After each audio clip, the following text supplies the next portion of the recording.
성도 여러분, 오늘도 주님과 함께 복된 하루 되시기 바랍니다. 우리 함께 8월 샘물의 기도 하나님께 올려드리겠습니다. 마음 모아 샘물의 기도를 하나님께 드립니다. 내가 산을 향하여 눈을 들리라. 나의 도움이 어디서 올까? 나의 도움은 천지를 지으신 여호와에게서로다. 아멘. 천지를 지으신 창조주 하나님, 오늘도 주의 도우심을 구하오니 우리의 발걸음을 지켜주시고 주와 동행하는 하루 되게 하소서. 교회와 예배를 위해 기도합니다. 이스라엘을 지키시는 이는 졸지도 아니하시고 주무시지도 아니하시리로다. 아멘. 교회를 지키시는 하나님, 우리 샘물교회를 주의 손으로 굳게 붙잡아 주시고 보호하여 주옵소서. 함께 모여 예배하며 기도하기에 힘쓰는 거룩한 공동체 되게 하소서. 예배를 사모하며 예배의 기쁨을 누리며 주의 임재를 경험하는 예배 되게 하소서. 목장을 위해 기도합니다. 여호와는 너를 지키시는 이시라. 여호와께서 내 오른쪽에 내 그늘이 되시나니. 아멘. 하나님 아버지, 샘물의 목장을 지켜 보호하여 주옵소서. 서로 하나된 마음을 주시고 사랑으로 용납하며 서로를 위해 기도의 분량을 채워가는 아름다운 모습을 보게 하소서. 세상에서 얻을 수 없는 가장 귀하고 값진 것을 목장에서 받아 누리게 하시고 목장을 위해 헌신하는 목자들에게 힘과 능력을 더해 주소서. 다음 세대와 청년들을 위해 기도합니다. 낮의 해가 너를 상하게 하지 아니하며 밤의 달도 너를 해치지 아니하리로다. 아멘. 다음 세대와 청년들을 지키시는 하나님, 우리 샘물의 자녀들이 어두운 시대 속에서 더욱 밝은 빛을 비추는 거룩한 자들로 자라가게 하소서. 코람데오의 신앙을 굳게 지키며 가는 걸음 위에 주의 복을 날마다 더하여 주소서. 선교와 선교사님을 위해 기도합니다. 여호와께서 너를 지켜 모든 환난을 면하게 하시며 또 내 영혼을 지키시리로다. 아멘. 세계 각지 흩어져서 주의 복음 전하는 선교사님들을 지켜주옵소서. 어려움과 문제를 이겨내게 하시고 모든 필요를 채워주옵소서. 사역 현장에 주의 역사와 영광이 나타나며 귀한 열매 맺게 하옵소서. 나라를 위해 기도합니다. 여호와께서 너희 출입을 지금부터 영원까지 지키시리로다. 아멘. 하나님 아버지, 이 나라를 주의 손으로 지키시며 통치하여 주옵소서. 온 세계가 어려움 속에 있지만 위정자들에게 지혜를 주셔서 국정 운영을 잘 하게 하시고 나라의 안정을 더해 주옵소서. 오늘도 샘물 성도의 하루를 지키시고 주의 뜻대로 인도하여 주소서. 예수님의 이름으로 기도합니다. 아멘. 이제 하나님 말씀을 보겠습니다. 오늘 말씀은 에스라 1장 1절에서 11절 말씀입니다. 바사왕 고레스 원년에 여호와께서 예레미야의 입을 통하여 하신 말씀을 이루게 하시려고 바사왕 고레스의 마음을 감동시키심에 그가 온 나라에 공포도 하고 조서도 내려 이르되 바사왕 고레스는 말하노니 하늘의 하나님 여호와께서 세상 모든 나라를 내게 주셨고 나에게 명령하사 유다 예루살렘의 성전을 건축하라 하셨나니 이스라엘의 하나님은 참 신이시라. 너희 중에 그의 백성 된 자는 다 유다 예루살렘으로 올라가서 이스라엘의 하나님 여호와의 성전을 건축하라. 그는 예루살렘에 계신 하나님이시라. 그 남아있는 백성이 어느 곳에 머물러 살든지 그곳 사람들이 마땅히 은과 금과 그 밖의 물건과 짐승으로 도와주고 그 외에도 예루살렘에 세울 하나님의 성전을 위하여 예물을 기쁘게 드릴지니라 하였더라. 이에 유다와 베냐민 족장들과 제사장들과 레위 사람들과 그 마음이 하나님께 감동을 받고 올라가서 예루살렘의 여호와의 성전을 건축하고자 하는 자가 다 일어나니 그 사면 사람들이 은그릇과 금과 물품들과 짐승과 보물로 돕고 그 외에도 예물을 기쁘게 드렸더라. 고레스 왕이 또 여호와의 성전 그릇을 꺼내니 옛적에 느부갓네살이 예루살렘에서 옮겨다가 자기 신들의 신당에 두었던 것이라. 바사왕 고레스가 창고지기 미드르닷에게 명령하여 그 그릇들을 꺼내어 세워서 유다 총독 세스바살에게 넘겨주니 그 수는 금 접시가 30개요, 은 접시가 1000개요, 칼이 29개요, 금 대접이 30개요, 그보다 못한 은 대접이 410개요. 그 밖에 그릇이 1000개이니 금은 그릇이 모두 5400개라. 사로잡힌 자를 바벨론에서 예루살렘으로 데리고 갈 때에 세스바살이 그 그릇들을 다 가지고 갔더라. 아멘. 오늘이 8월의 첫날이네요. 오늘부터는 에스라서를 묵상하게 됩니다. 에스라서의 시대적 배경은 페르시아 시대입니다. 페르시아의 고레스 왕이 바벨론 제국을 무너뜨리고 메대를 병합하면서 페르시아 제국을 건설하게 되죠.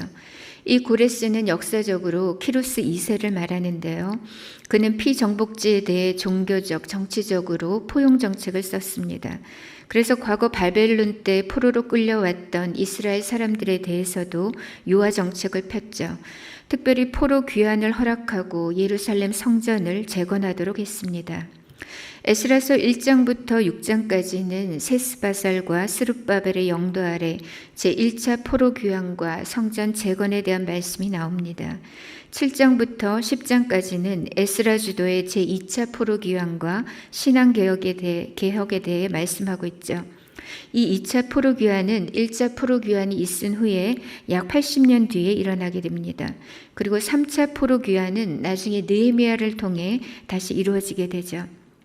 오늘 우리는 에스라서의 도입 부분을 묵상할 텐데요. 특별히 에스라서에 나타난 하나님은 어떤 분이신가, 이것을 함께 살펴보겠습니다. 첫 번째, 에스라서가 보여주는 우리 하나님은 신실하신 하나님이십니다. 1절 말씀에 바사왕 고레스 원년에 여호와께서 예레미야의 입을 통하여 하신 말씀을 이루게 하시려고 라고 했습니다. 여기서 지금 두 가지 사실을 천명하면서 본문을 시작하고 있는데요. 하나는 바사왕 고레스 원년에 있었던 일이다 라는 것이고, 또 하나는 하나님께서 예레미야를 통해 주셨던 그 말씀들이 성취되고 있다는 사실입니다. 바사는 페르시아를 말하죠. 고레스가 바벨론을 무너뜨리고 페르시아 제국을 건설한 때가 BC 539년입니다. 그리고 그 이듬해인 BC 538년에 고레스가 포로 귀환을 반포하죠. 그리고 한 해 동안의 그 준비 기간을 거쳐서 그 이듬해인 BC 537년에 실제로 제1차 포로 귀환이 이루어졌습니다. 그런데 놀라운 사실이 뭔가 하면 이때로부터 160년 전에 이미 하나님께서 고레스에 대해서 언급하셨다는 사실입니다. 이사야 선지자를 통해 이 고레스라는 사람의 이름, 또 그가 무슨 일을 할 것인지에 대해서도 정확하게 예언하셨다는 거죠. 그것이 이사야 44장 28절에 나오는데요. 고레스에 대하여는 이르기를 내 목자라 그가 나의 모든 기쁨을 성취하리라 하며, 예루살렘에 대하여는 이르기를 중건되리라 하며, 성전에 대하여는 내 기초가 놓여지리라 하는 자니라. 즉 하나님께서는 이미 160년 전에 고레스라는 인물과 그의 행적에 대해 예언하셨고, 그 말씀이 지금 그대로 성취되고 있습니다. 그뿐만이 아닙니다. 하나님은 또 예레미야를 통해서 말씀하셨던 것이 있는데, 그것이 뭐냐면 남유다가 범죄함으로 멸망하고 백성들이 바벨론의 포로로 잡혀간다 할지라도 내가 70년이 지나면 다시 본토로 돌아오게 하겠다, 그 약속을 주셨거든요. 그 내용이 예레미야서 29장 10절에 나옵니다.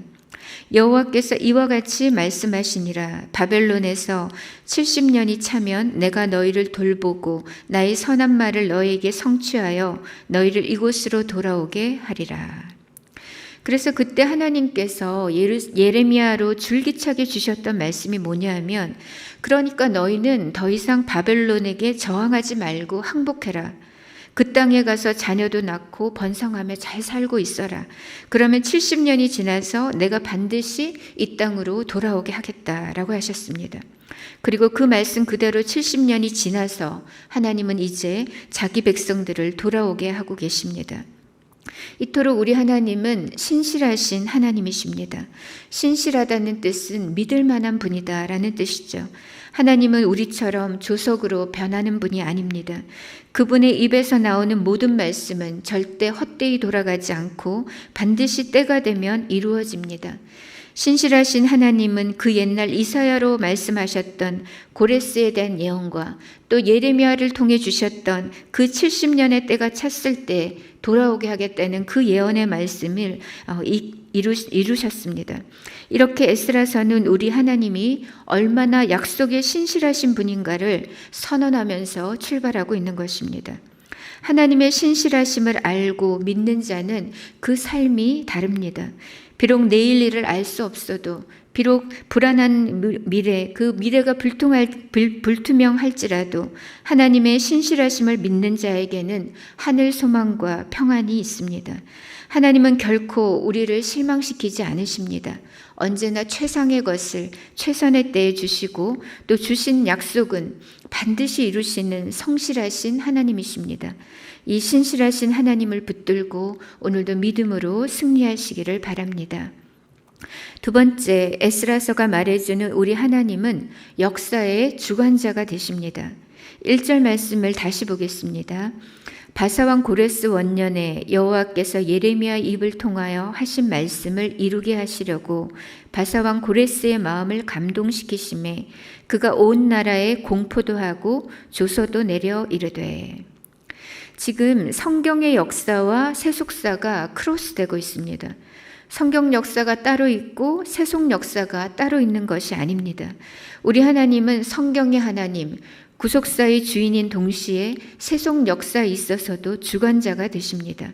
즉 우주적인 왕이 되시는 거죠. 설사 이 땅의 왕들이 하나님을 인정치 않고 혹 거부한다 할지라도 사실상 그 왕들의 모든 역사는 다 하나님의 손안에 있는 것입니다. 고레스는 3절에서 이스라엘의 하나님은 참 신이시다 라고 고백하면서 페르시아 전국에 조서를 내렸습니다. 이런 그의 고백과 또 이후에 행하는 행동을 보면 마치 그가 여호와 하나님만을 유일신으로 섬긴 것 같은 느낌을 줍니다. 그러나 사실 그렇지는 않습니다. 그는 다신관을 가진 사람이었죠. 단지 유대인들이 믿는 그 종교를 인정했다는 것이고 또 여호와 하나님을 다른 여러 신들 가운데 탁월한 신으로, 참된 신으로 여겼다는 것입니다. 그럼에도 불구하고 고레스는 하나님의 일꾼이 되어서 포로되었던 하나님의 백성들을 본토로 돌려보내고 가서 성전을 재건토록 했습니다. 그것도 굉장히 적극적으로 도왔죠. 그런데 이 모든 일이 사실상 가능했던 것은 하나님께서 고레스의 마음을 감동시키셨기 때문입니다. 하나님은 지금도 무사람의 마음을 움직이셔서 역사를 경영해 가십니다. 모든 역사의 실제적인 주관자는 바로 살아계신 우리 하나님이십니다. 고레스는 조서를 내려서 다음과 같이 공포했죠. 하늘의 주 하나님이 나 고레스에게 이 땅에 있는 모든 나라를 주셔서 다스리게 하셨다. 또 유다에 있는 예루살렘에 그의 성전을 지으라고 명하셨다. 그러므로 이 나라 사람 가운데 하나님을 섬기는 모든 사람은 유다에 있는 예루살렘으로 올라가라. 가서 그곳에 계신 하나님, 곧 주 이스라엘의 하나님의 성전을 지어라. 하나님이 함께 하시기를 바란다. 또 포로로 잡혀온 하나님의 백성들의 이웃에 사는 사람들은 그들을 도와줘라. 은과 금과 세강과 가축을 내어주고 예루살렘 성전에 바칠 예물도 기쁜 마음으로 주어서 보내도록 하라. 이렇게 조서를 내린 겁니다. 이것은 마치 제2의 출애굽과 같았습니다.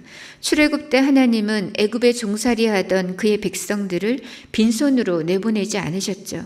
주권적인 역사로 애굽인들에게서 온갖 금과 은과 폐물을 다 받아서 나오도록 하셨습니다. 마찬가지로 고레스는 페르시아 원주민들에게 칙령을 내려서 예루살렘으로 귀환하고자 하는 이스라엘 백성들에게 금과 은, 세강과 가축들, 심지어는 성전에 바칠 예물들까지 기쁨으로 내어주라고 공포한 겁니다. 그러자 어떻게 되었을까요? 왕의 이 명령은 지켜졌을까요? 사실 이 왕의 조서는 조서이고 그냥 모른 척하고 지나갈 수도 있잖아요. 자기 물건 아깝지 않은 사람이 어디 있겠어요. 그런데 놀라운 일이 벌어집니다. 6절 말씀에 그 사면 사람들이 은그릇과 금과 물품들과 짐승과 보물로 돕고 그 외에도 예물을 기쁘게 드렸더라. 빌려주는 것도 아니고 다시는 못 볼 사람들에게 자기 재산을 즐겁게 내어주었다는 겁니다. 자기들이 믿는 신도 아닌데 사실 예루살렘 성전과는 무관한 사람들이잖아요. 그럼에도 불구하고 페르시아 주민들은 하나님의 성전 건축을 위해서 자원함으로 예물을 바쳤습니다. 상식적으로는 있을 수 없는 일이죠.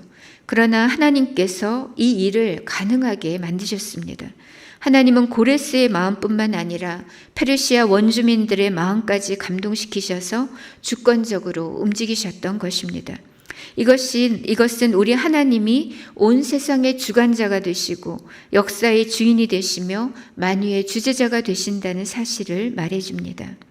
마지막으로 에스라서가 보여주는 우리 하나님은 회복을 주시는 하나님입니다. 바벨론은 사실 영원한 제국을 꿈꿨던 나라였습니다.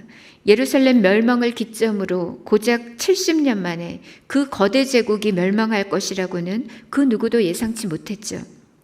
하지만 우리 하나님은 한다면 하십니다. 하나님은 내가 노여움과 큰 분노로 이스라엘을 흩어버렸어도 70년 그때가 차면 다시 회복시키겠다고 하셨습니다. 다시 그들을 만나주시겠다고 하셨고 포로에서 돌아오게 하겠다. 그리고 다시 안전하게 살게 하겠다고 약속하셨죠. 그리고 그 회복의 약속이 오늘 고레스를 통해서 전격적으로 이루어지고 있습니다. 이방왕 고레스는 하나님의 손발이 되어 하나님의 백성들을 귀환시키고 다시 성전을 지을 수 있도록 적극적으로 도왔습니다. 그리고는 오직 왕만이 할 수 있는 일을 하나 더 진행합니다. 그것은 과거 느부갓네살이 예루살렘 성전에서 빼앗아 왔던 성전의 여러 성물들을 다시 제자리로 복귀시키는 일이었습니다. 고레스는 재무관 미드르닷을 시켜서 그 그릇들을 남김없이 다 세도록 했는데 다 세어보니까 금은 그릇 등이 모두 5,400개였습니다. 그리고 그 그릇들을 모두 유다 총독 세스바살에게 넘겨주었고 그 그릇들은 하나님의 백성들이 예루살렘으로 되돌아올 때 함께 돌아오게 됩니다. 이렇게 하나님은 회복의 하나님이십니다. 그의 백성들을 고국으로 돌아오게 하셨고 무너진 성전을 다시 일으키셨습니다. 그리고 성전의 기물들까지 다 제자리로 돌아오게 하셨습니다. 하나님의 마음은 그의 백성들과 성전을 회복시키는 것이었습니다. 하지만 하나님이 진정 원하신 것은 외적인 회복만은 아닙니다. 무형의 성전, 곧 언약 백성으로서의 삶이 회복되고 예배가 회복되기를 바라신 겁니다. 그래서 에스라서는 거룩한 믿음의 공동체의 회복, 또 신앙 개혁을 강조하고 있는 것입니다. 우리 하나님은 오늘도 우리에게 회복을 주시는 좋으신 하나님이십니다. 우리가 하나님께로 돌이키기만 한다면 우리를 찢으셨어도 다시 낫게 하실 것이고 치셨어도 다시 싸매어 주실 것입니다. 이제 말씀을 맺겠습니다. 에스라서는 우리에게 우리 하나님이 어떤 분이신가를 선명하게 보여줍니다. 우리 하나님은 신실하신 하나님이시고 역사의 주관자가 되십니다. 그리고 그분은 우리를 회복시키시는 하나님이십니다. 사랑하는 성도 여러분, 이 신실하신 하나님을 깊이 의뢰하시기 바랍니다. 하나님 홀로 역사의 주관자가 되심을 고백하고 하나님의 회복을 누리시기 바랍니다. 그리하여 우리 가정이 회복되고 우리의 첫사랑이 회복되며 예배가 회복되기를 우리 주님의 이름으로 축복합니다. 이 시간 함께 기도하실 때 먼저 신실하신 하나님을 더욱 신뢰하게 하옵소서라고 기도하겠습니다. 두 번째로 역사의 주관자가 되시는 하나님을 인정하고 찬양하는 하루가 되게 하소서 기도하고요. 마지막으로 하나님 우리의 삶에도 회복을 주옵소서. 상처가 회복되고 가정이 회복되고 우리의 첫사랑이 회복되고 무엇보다 예배가 회복되게 하옵소서 이렇게 기도하고요. 우리 개인의 기도 제목으로 하나님 앞에 나아가겠습니다. 함께 기도하겠습니다.